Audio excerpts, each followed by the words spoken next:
There are wars, and then there are narratives that decide who gets to mourn and who gets muted.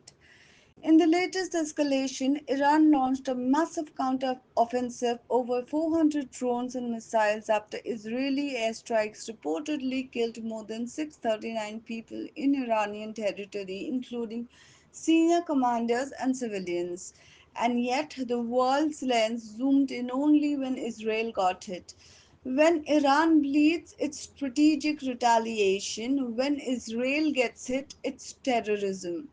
When Iran loses over 600 lives, it's silence. When Israel loses 24, the world raises alarms. This isn't about justifying any violence, but it is about calling out a hypocrisy that's been normalized. The United States, champion of global democracy, quickly threatened Iran with dire consequences, but on what moral grounds? The same ground from which it supplied weapons, intel, and possibly even bunker buster bombs to Israel. Israel is a self declared superpower, still looks westward for military muscle. Iran, which is a sanctioned state, dares to retaliate and becomes the villain of the story.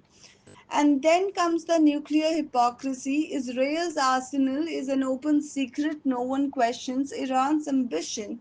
It's criminalized even before it's realized.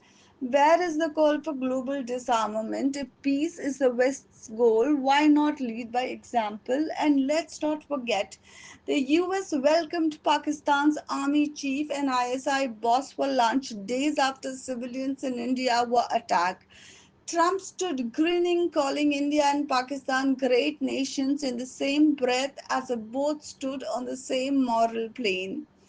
And now, after diplomatic pressure from Russia, China, and Germany, President Trump has announced a 2 week cooling off period, a temporary pause in the US involvement, a window framed as diplomacy, though no one's sure what comes after.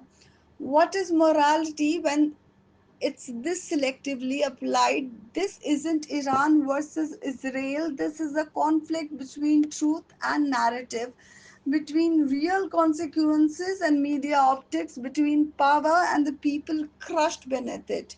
You can't preach peace, pour bombs, and claim to lead the world.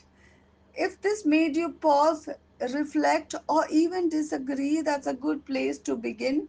Like, share, subscribe, not for outrage but for uncomfortable questions. This is Kahaaniyat bringing you a commentary, not compliance.